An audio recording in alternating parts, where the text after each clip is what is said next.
இந்தியாவோட road to world cup title, இந்த world cup ஸ்டார்டிங்ல இருந்து எண்டிங் வரைக்கும் எப்படி போச்சு, யாரெல்லாம் பர்ஃபார்ம் பண்ணாங்க, பிளேயிங் அந்த ஸ்குவாட் எல்லாம் எப்படி இருந்தாங்க, அப்புறம் மெயினா வாஷிங்டன் 2 தமிழ்நாடு பிளேயர்ஸ் வேற இருக்காங்க, வாஷிங்டன் சுந்தர் மற்றும் வருண் சக்கரவர்த்தி. வருண் சக்கரவர்த்தி ஃபர்ஸ்ட் ஏன்னா டோர்னமெண்ட்டுக்குள்ள வரப்ப வந்துட்டு they are going to win the tournament அந்த மைண்ட் செட்ல தான் எல்லா டீமுமே இருந்தாங்க. ஈவன் வெஸ்ட் இண்டீஸ் டாரன் சாமி சொல்லும்போது கூட ஏதாவது ஒரு உன்னோட பாத்துல வந்துட்டு you have to face India and you have to overcome India to win the trophy அந்த மாதிரி தான் சொல்லியிருந்தாரு. அந்த மாதிரி தான் டீம் இருந்தது. ஆனா ஃபர்ஸ்ட் மேட்சே யுஎஸ்ஏ வந்துட்டு ஒரு ப்ராப்பர் பிளான், அபிஷேக் சர்மாவுக்கு ஒரு ப்ராப்பர் பிளான், பவுலிங் எப்படி போடணும், how they can curtail India I mean content இந்தியாங்கிற ஒரு கிளாஸ் வந்துட்டு யூஎஸ்ஏ எடுத்துட்டாங்க. அவங்க பவுலிங் லைனப்ப வச்சு இவங்களை வந்துட்டு ஒரு ஒரு பவுலிங் கொஞ்சம் ஈஸி இருந்ததுன்னு என்ன பண்ணலாம்னு காட்டிட்டாங்க. அதுல சூரியகுமார் யாதவ் வந்துட்டு அகைன் அவர் ப்ரூவ் பண்ண அவர் பேட்டிங் காமிச்சு but it was not easy win. அந்த மாதிரிதான் யூஎஸ்ஏ மேட்ச் இருந்தது. அடுத்து வர எல்லா மேட்சுமே அதே மாதிரிதான். பாகிஸ்தான் கூட இருந்தாலும் இஷான் கிஷனோட ஒருத்தர் இன்னிங்ஸ் வந்து ஒரு டிஃபரன்ஸா இருந்தது. மற்ற எல்லா கேமும் அந்த மாதிரிதான் இருந்தது. இந்தியா வந்துட்டு ஒரு வேலை ஒரு ஃபேவரட்ஸ் இல்லையோங்கிற ஒரு ஸ்டேஜ் வந்தது. சவுத் ஆப்பிரிக்காவோட தோத்தப்ப okay this may be like இந்த டோர்னமெண்ட்ல இந்தியாவோட டவுன்ஃபால் இதுல ஆரம்பிச்சிருமோ அப்படி இருந்தது. ஏன்னா அந்த சேஞ்சஸ் ஏன்னா சவுத் ஆப்பிரிக்கா கூட நடந்த அந்த லாஸ் வந்துட்டு ஒரு என்ன சொல்றது கெட்டதுல ஒரு நல்லது மாதிரி. அந்த லாஸ் வந்துட்டு okay you have this flaws, நீ வந்துட்டு நீ அதை வந்துட்டு நீ ரெக்டிஃபை பண்ணலன்னா you will struggle in the bigger upcoming கேம்ஸ்னு ஒரு காமிச்சு கொடுத்துருச்சு. கரெக்டா அந்த ஃபிளாஸ் வந்துட்டு ஓகே அக்ஷர் பட்டேல் வந்து ஜஸ்ட் லைக் தட் ஒரு லெஃப்ட் ஆர்ம் ஸ்பின்னரு லெஃப்ட் இருந்து அக்ஷர் தூக்கக்கூடாது அதை ஒண்ணு காட்டிட்டாங்க. What Akshar Patel can offer more than the left arm spin காட்டிட்டாரு. அக்ஷர் பட்டேல் உள்ள வந்தப்ப வித் தி ஃபீல்டா இருந்தாலும் வித் பேட் அவருக்கு பெருசா அந்த மாதிரி சான்ஸ் கிடைக்கல. அதுக்கப்புறம் சான்ஸ் கிடைக்கல. But we know how what he can do. previous world cupலயே காமிச்சாரு. 2024 வேர்ல்ட் கப் ஃபைனல்ஸ்ல என்ன பண்ணாரு, ப்ரூவன் பேட்டர். அதுக்கப்புறம் அகைன் இது எல்லாமே இப்படி இருந்தாலும் one man when team needed காலிஷாங்கிற மாதிரி இருந்தது. சிவம் துபே அவர் தான் பேட்டிங் வேணுமா அது மாதிரி அடிச்சு கொடுப்பாரு. சவுத் ஆப்பிரிக்கா மேட்ச்ல கூட ஆளே இல்லாத கடையில டீ ஆத்துற மாதிரி எல்லா டீமும் பேக் பண்ணி போனதுக்கு அப்புறம் காலை சுத்தி சிக்ஸ் அடிச்சுட்டு இருந்தாரு பாவம். அந்த மாதிரி ஐ மீன் சிவம் துபே வந்துட்டு ஓகே போன வேர்ல்டு கப்பும் ஒரு நல்ல இன்னிங்ஸ் நல்ல இது மாதிரி ரோல் ஆனாலும் இந்த வேர்ல்டு கப்ல வந்துட்டு அதை கொஞ்சம் பிகர் பெர்ஸ்பெக்டிவ்ல பண்ணாரு. ஒரு நல்ல ஸ்கோர்ஸ் ஒரு 60, ஒரு வர மேட்ச்ல ஒரு 40. இப்ப இந்த மேட்ச் கூட ஒரு இன்னொரு 2 ஓவர் முன்னாடி வந்திருந்தா he would have gone for the 40 again. Unlucky fellow எல்லா டைமும் ரன் அவுட் ஆயிடுறா அப்படி அந்த மாதிரி இருந்துச்சு சிவம் துபேவோட பார்த்து. Even with bowling yeah I mean Zimbabwe கூட பவுலிங் போடுறப்ப கேஸா இருந்தாலும் he had his part, he had done his part with the ball also. அவ்வளவு மோசமா பண்ணல. ஏன்னா அந்த டைமிங்ல அப்ப என்ன தேவையோ அதை பண்ணிட்டு போயிட்டாரு. ஜிம்பாப்வே கூட உனக்கு பெருசா கண்டென்ட் பண்ண சும்மா ஒரு ஃபில்லிங் ஓவர்ஸ் தான் போட்டாரு. அகைன் இங்கிலாந்து கூட ஆடும்போது all you have to do is you have to bowl 2 dots. ரெண்டே டாட் பால் போடணும். ஏன்னா இங்கிலாந்து கூட பிராக்டிக்கலா பாக்குறப்ப எப்படி இருந்ததுன்னா நீ யாருக்கு நெயில் பண்ணலன்னா வந்துட்டு 6 தான் அப்படிதான் இருந்தது. கடைசி ஆகாத ஃபர்ஸ்ட் 3 பாலே நல்லா போட்டான் அதுலயே மேட்ச் முடிஞ்சிருச்சு. ஸோ சிவம் ரெண்டாவது இப்ப மேன் ஆஃப் த சீரீஸ்ல வந்துட்டு சஞ்சு இல்ல பும்ரா காம்படிட்டிவா இல்லைன்னா அடுத்து சிவம் துபே தான் வந்திருக்கணும்.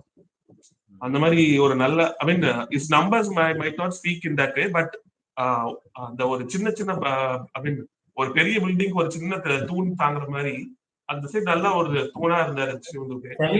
செமிஃபைனல் மாதிரி இந்த மேட்ச் வெஸ்ட் இண்டீஸ் கூட 19 ஓவர்ல ஒரு 2 4 அடிச்சிருக்காரு. ஆமா வந்த உடனே டக்குன்னு ஒரு 2 4 அடிச்சிட்டாரு. அந்த ஒரு क्वेश्चन இல்லாம whether he can do that role அப்படிங்கிற ஒரு क्वेश्चन இல்லாம yes I can do. எவ்வளவு எந்த கேமா இருந்தாலும் ஃபைனல்ஸ்ல கூட வந்துட்டு ஒரு பவுண்டரி இல்லாத ஃபேஸ் இருந்தது. ஸ்லோவர் பால் போட்டு கண்டெயின் பண்றாங்கன்னு தெரிஞ்சது. இவர் வந்தாரு. he gave that finishing also. so Shivam Dube looks like more of a first வந்தது எப்படின்னா ஒரு ஸ்லாகர் மாதிரி வந்தாரு. ஒரு ஸ்பின் வந்தா அதை வந்துட்டு நல்லா 6 அடிக்கிற மாதிரி அந்த ரோலுக்கு மட்டும் ஒரு எக்ஸ்க்ளூசிவ் பிளேயர் மாதிரி தான் வந்தார் டீம்ல. But now he has become a part of the team core அந்த மாதிரி சிவம் துபே. அண்ட் பவுலிங் எடுத்தா அர்ஷதீப் சொல்லிட்டோம். பும்ரா வந்துட்டு என்ன சொல்றதே தெரியல. அவர் இருக்கிறது வந்துட்டு ஒரு ஒரு இந்த விளக்கு தேய்ச்ச ஒரு பூதம் மாதிரி, அலாவுதீன் அற்புத விளக்கு பூதம் மாதிரி இந்தியா ஆபத்து அப்படின்னு தேய்ச்சோம்னா பும்ரா வந்து நின்றுறாரு. சூரியகுமார் யாதவ் சொன்ன மாதிரி is a national treasure. National treasure, no doubt in that. அப்புறம் என்ன ஸ்கை கேப்டன்சி அகைன் எப்படின்னா இல்ல எனக்கு வந்து பொதுவா எனக்கு கொஞ்சம் பயஸ்டு, அதனால எனக்கு ஹர்திக் பாண்டியா கேப்டன்சி போலன்னு எனக்கு ரொம்ப வருத்தம், உண்மையா வருத்தம். இப்பவுமே வந்து ஹர்திக் பாண்டியா தான் கப்ப ஜெயிச்சிருக்கணும்னு ஆசை. பட் இருந்தாலும் நோ, இது சூரியகுமார் யாதவ் வந்து பண்ணது வந்து நான் ஒரு சின்ன விஷயம் கிடையாது. கடைசி 2 வருஷத்துல 80-85% வின் ரெக்கார்டு. பைலேட்டரல் சீரிஸ் தோத்ததே கிடையாது. பைலேட்டரல் சீரிஸ் ஒரு மேட்ச் தோத்ததே கிடையாது. சோ சூரியகுமார் யாதவுக்கும் அஸ் a கேப்டனா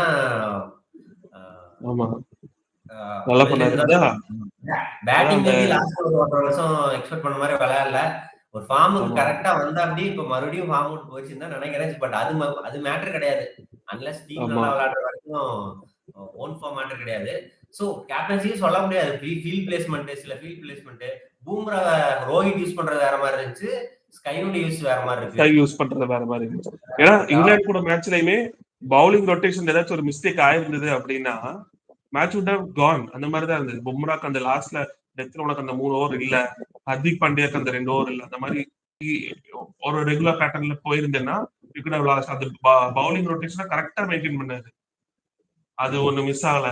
ரெண்டாவது அகைன் கேப்டன்சி வந்துட்டு காத்து மாதிரி உனக்கு கண்ணுக்கு தெரியாது, ஆனா அது இல்லாதப்ப வந்துட்டு இவரு சஃபர் அந்த மாதிரி. ஏன்னா சொன்ன மாதிரி அபிஷேக் சர்மா இல்ல ஒரு இஷான் கிஷன்லயே டீமுக்குள்ள எடுத்துட்டு வர, வெளியே இல்ல, டீம் ஸ்குவாட்லயே இல்ல, ஒரு ரிங்கு சிங்கும் உனக்கு ஸ்குவாட்ல இல்ல. he has to give his nod to accept to bring this player into the squad. Last மினிட்ல உனக்கு இந்த மாதிரி பிளேயர்ஸ் தேவைப்படுவாங்க அப்படிங்கிறப்ப he didn't say okay we played with these core of people. அவங்க வந்துட்டு திடீர்னு உள்ள வராங்க அப்படிங்கிறப்ப ஒரு ஹெசிடேஷன் இருந்திருக்கும். அதை வந்துட்டு ஈஸியா அகாமடேட் பண்றாங்க. ஐ மீன் இஷான் கிஷன் வந்தது வந்து ஒரு பெரிய ஒரு டிஸ்டர்பன்ஸாவே இல்ல. திலக் கீழே போறாரு, சூரியகுமார் வேர்ல்டு கப்ல வரும்போது பேட்டிங் அப்படியே பயமுறுத்துற மாதிரி இருந்துச்சு. கரெக்டா சாம்சங் இதுலயே சாம்சனை தூக்கிட்டு 2 லெஃப்ட் ஹேண்ட் போட்டு திலக கொண்டு விட்டாங்க.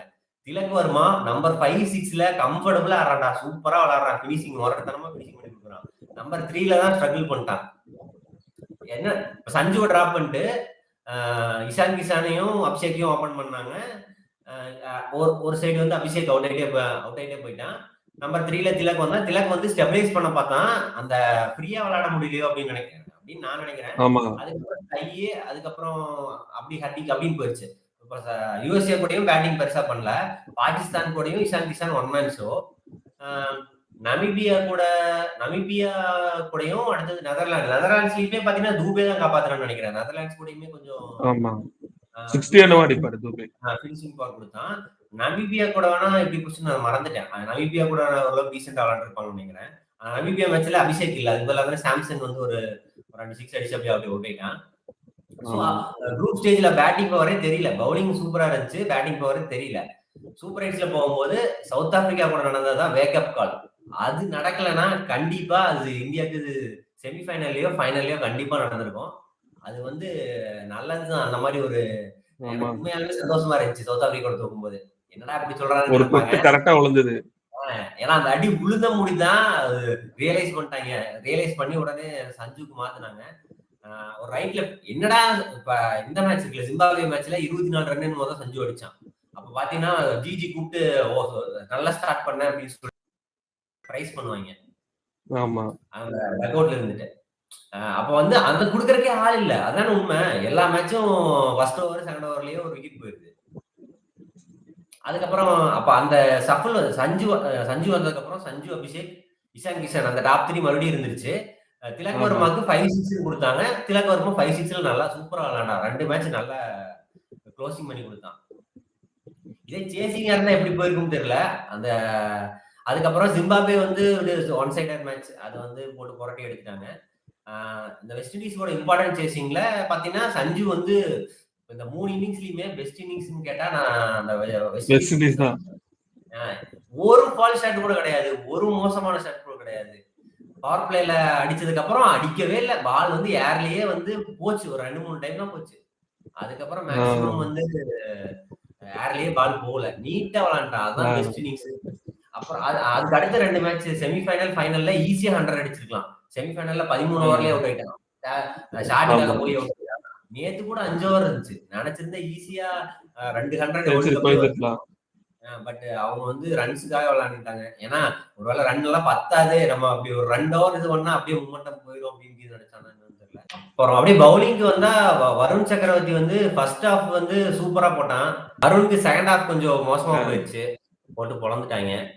அதுக்கப்புறம் பூம்ரா சொல்லவே தேவையில்லை, சூப்பர். அர்ஷதீப்பும் சூப்பரா போட்டார். அர்ஷதீப் எல்லாம் வந்து 2-3 மேட்ச் 50 ரன் நம்ம கொடுத்தான்.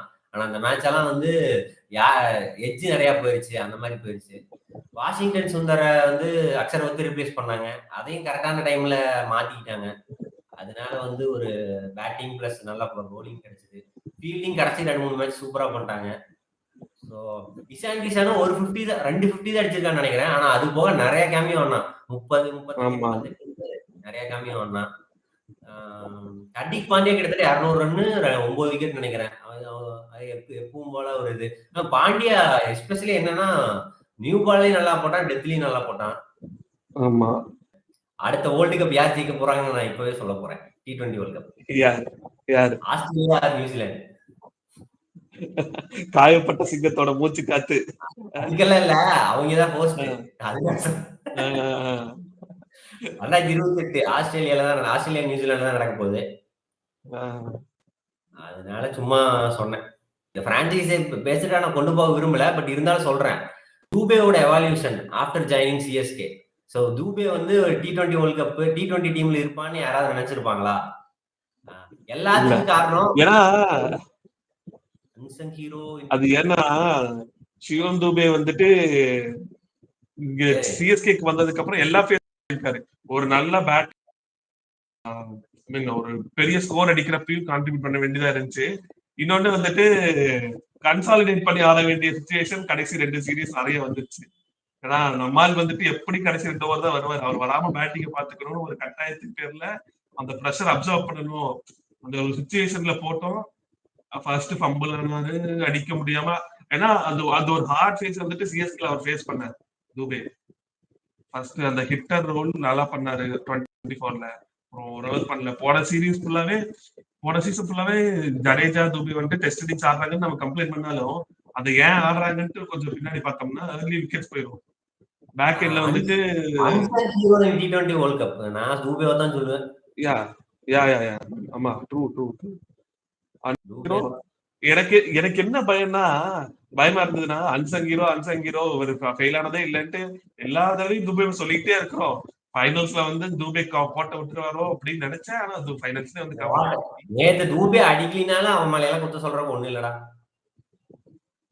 இல்ல கடைசியில அந்த 20 வந்துட்டு நமக்கு பெருசா தெரியலனாலும் அவர் வேற யாராவது அடிச்சிருப்பாங்கன்னு எனக்கு தோணுச்சு, தூபே இல்லனாலும்.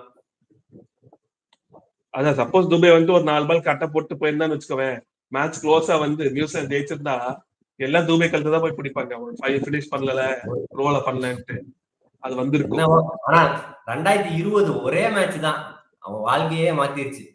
2020ல தானே? ஆமா, அந்த முத்தப்பா கூட RRS CSK மேட்ச்ல ஒரு 180 சேஸ். அந்த மேட்ச் பொழந்துட்டான்.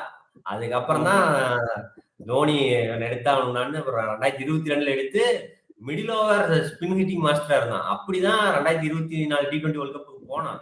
ஆனா 2025ல கொடுத்த ரோலே வேற, பினிஷரா ரோலை கொடுத்துட்டாங்க. நம்பர் 4 ஜடேஜாவை மாத்தி விட்டு தூபேக்கு ஒரு பினிஷரா ரோல் கொடுத்து அப்பதான் கத்துக்கிட்டான்.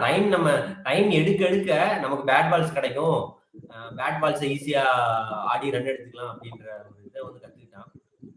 இது பெருமைக்காக சொல்ல, பட் சொல்றேன், தூபே வந்து இந்த 3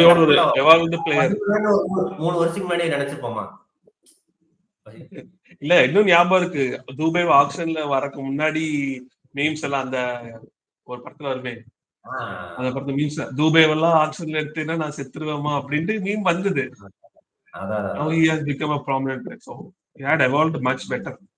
அந்த மாதிரி அதே மாதிரி வருண் சக்கரவர்த்திக்கு ஒரு இது இருக்கு. 2021ல வேர்ல்டு கப்ல நல்லா போடுறான்னு எடுத்தாங்க, விக்கெட் எடுக்கல, நம்ம ஆயிட்டோம். அதுக்கப்புறம் ஒரு 4 வருஷம் கழிச்சு டீம் வந்து ஒரு பிரேக் அவுட் பவுலரா. இப்ப இந்த வேர்ல்டு கப்ல number 1 T20 batsman Abhishek Sharma perform பண்ணல. ஆமா, நம்பர் 1 ஃபைனல்ல T20 பவுலர் வருண் சக்கரவர்த்தி. வருண் சக்கரவர்த்தி ஃபர்ஸ்ட் ஹாஃப்ல சூப்பரா பண்ணா, செகண்ட் ஹாஃப்ல பண்ணல. பிச்சிலயும் ஒண்ணும் இல்லைன்னு நினைக்கிறேன். ஏன்னா மேபி ஃபிளாட்டர் பிச்சஸ். ஆமா, பேட்டிங் ஃப்ரெண்ட்லியா போச்சு, அதனால நொறுக்கிட்டாங்க. எனக்கு ரிங்கு சிங்க்கு ரொம்ப சந்தோஷமா இருக்குடா. ஏன்னா 2024 T20 வேர்ல்ட் கப்ல டெஃபினட்டா ஸ்குவாட்ல இருக்க வேண்டிய பிளேயரு. வேற வழி இல்லாம தூக்கிட்டாங்க. இந்த வேர்ல்டு கப்ல வந்து ஜெயிக்கலனாலும் ஸ்குவாட்ல இருக்கிறாங்கிறதே வந்து ஓகே, அவனும் வேர்ல்டு கப் ஜெயிக்கிறாங்கிறதே சந்தோஷமான விஷயம் எனக்கு. அப்புறம் ஃபீல்டிங் எனக்கு தெரிஞ்சு எல்லா மேட்சும் யாரோ ஒருத்தர் பேர்ல சப்ஸ்டியூட் ஆடிட்டு தான் இருந்தாங்க. சப்ஸ்டியூட் ஆக்கிட்டாங்க. ஆமா, தோபி அந்த கேட்ச் விட்ட உடனே ரிங்கு உள்ள போடான்னு அட்டி விட்டாங்க. அப்படியா? அது ஒரு டஃப் சான்ஸ் தான். பட் ஸ்டில் யாருக்காக ரிங்கு உள்ள ஃபீல்டிங் வரான்னு எனக்கு தெரியல. பட் எல்லா மேட்சுமே ஃபீல்டிங் இருப்பான். ஃபீல்டிங் வந்துடுறாரு, கவர் பண்ணிடுறாரு. Rinku another prospect. மேபி ஃபியூச்சர்ல ஒரு டீம்ல ஒரு ப்ராமினன்ட் பிளேயரா வரலாம். சுந்தருக்குமே அந்த டீம்ல இடம் இல்லைன்னு தான் சொல்லணும். இல்லைன்னா சுந்தர் கண்டிப்பா விளையாண்டுருப்பான். சுந்தர் வந்து எகைன் ஒரு மேட்ச் ஆடினாலும் அதுல வந்துட்டு ஏர்லியா வர மாதிரி ஆயிடுச்சு. டாப்ல வந்துட்டு கன்சாலிடேட் பண்ண வேண்டிய மாதிரி ஆயிடுச்சு. சுந்தருக்குமே எடுத்த உடனே ஒரு டீம்ல வர பிளேயர் வந்துட்டு ப்ரெஷர் சிச்சுவேஷன்ல போட்டாங்க. மேபி அவனுக்கு கொஞ்சம் ஃப்ரீயா நல்ல ஒரு 200 அது மாதிரி ஒன்னே கிடைச்சிட்டு லாஸ்ட் 4 and 5 ஓவர்ஸ்ல போயிட்டு நீ சுத்த அந்த மாதிரி சொல்லியிருந்தா சுந்தர் மேபி கூட பேட். சுந்தர் என்ன பாக்குறேன்னா இஸ் பிட் ஆன்சியஸ். ரன் ஓடும் போது பாத்துன்னு வச்சுக்கவேன், டக்குனு வெளியே க்ரீஸ் விட்டு வெளில வந்துட்டு ஒரு 3-4 ஸ்டெப் எடுத்துறான். ஓடுறவன் நான் ஸ்ட்ரைக்கர் என்ன பண்றாங்க, நிறைய டைம் ரன் அவுட் ஆறான். அவன் பேட்டிங் லாஸ்ட் அவன் உள்ள வரப்பெல்ல பார்த்தா இது ஒரு பேட்டர்னாவே தெரியுது. So again Sundar definitely better player. But அவர் கொஞ்சம் மற்ற பிளேயருக்கு சான்ஸ் கொடுத்து எப்படி காம ஒரு ரோல் கொடுத்து ஆடினாங்களோ அந்த மாதிரி எல்லாரும் ஐபிஎல்ல பிளேயர் செதுக்கி போயிட்டு ஓல்டு நேஷனல் டீம் கொண்டு வருவாங்க. சுந்தர மட்டும் டைரக்டாவே நேஷனல் டீம்ல தான் செதுக்கணும். கம்பீர் வரைக்கும் விடமாட்டான்னு நினைக்கிறேன் சுந்தர. ஆனா சுந்தர் ஒரு ஆஃப் பிளேயர் வேண்டா. டெஸ்ட் மேட்ச்ல எல்லாம் சுந்தர் ஆட்டோமேட்டிக்கா இருப்பான், சூப்பரா போடுவான். அப்புறம் வேற யாராவது Kuldeep, unfortunately Kuldeep miss out. I mean குல்தீப்புக்கு வந்து பெரிய வாய்ப்பு கிடைக்கல இந்த செட்டப்ல. ஆமா, CV Varun took over his spot. குல்தீப்போட ஸ்பாட்டா தான் இருந்தது அந்த ஒரு மிஸ்டேக் ஸ்பின்னர் ஸ்பாட். இதுல என்ன வருத்தப்பட வேண்டிய விஷயம்னா ஹர்ஷித் ராணா ரூல் அவுட் ஆயிட்டாரு. வருத்தப்பட வேண்டிய விஷயம், சந்தோஷப்பட வேண்டிய விஷயம் இல்ல. இப்ப எனக்கு அதை நினைச்சா சந்தோஷப்படுறதா வருத்தப்படுறதான்னு தெரியல. வருத்தப்படுறது எதுக்காக வருத்தப்படுறேன்னா, இந்த வேர்ல்டு கப் ஸ்குவாட்ல இருந்தா அப்படி he's also deserve to be in that squad. But ஹர்ஷதீப்போட ரோல அவர் பண்ண வேண்டியது வந்திருக்கும். ஆனா அதே ஹர்ஷித் ராணா இருந்திருந்தா இந்த அளவுக்கு ஃபார்மிடபிளா இருந்திருக்குமா அப்படின்னு எனக்கு ஒரு சின்ன சந்தேகம் வருது. இருந்திருந்தா இவனுக்கான ரோல்லாம் அந்த ஏதாவது ஷஃபில் ஹர்ஷதீப் கண்டிப்பா ஹர்ஷதீப்போட பிளேஸ் தான் கை வச்சிருப்பாங்க. ஆமா, அப்படி இருந்தா மேபி பவுலிங் செட்டப்ப மாத்தி இருந்திருப்பாங்க. He will bowl the new ball நிறைய போட்டிருப்பான். பாண்டியா ஹர்ஷித் ராணா நியூ பால் நல்லா தான் போறான். பாண்டியா வந்து மிடில் அண்ட் டெத்துக்கு கொண்டு வந்திருப்பாங்க. எப்படி இருந்தாலும் ஜெயிக்கிற டீம் ஜெயிச்சுதான் ஆகும். பட் இருந்தாலும் அவன் மேபி அவன் 1.5 வருஷமா T20 செட்டப்ல இருந்து போட்ட எஃபர்ட்டுக்கு அவனுக்கு ஒரு கப்பு கிடைச்சிருந்தா நல்லா இருந்திருக்கும். உமன்ஸ் வேர்ல்டு கப்ல இன்ஜுரி ஓகே உமன்ஸ் வேர்ல்டு கப்ல பாதியில வந்து ரீப்ளேஸ் ஆனாங்க, அதனால மெடல் கொடுத்தாங்க. முகமது சிராஜுக்கு ஓகே ஃபர்ஸ்ட் ஒரு மேட்ச் தான் விளையாண்டாரு. முகமது சிராஜுக்கு ஒரு T20 வேர்ல்ட் கப். அவர் பேக்கப் பிளேயர் தான் ஆயிட்டாரு. இப்ப மேபி ஓடிஐ செட்டப்ல அவர் எக்ஸ்பெக்ட் பண்றோம் உள்ள வருவாருன்னு.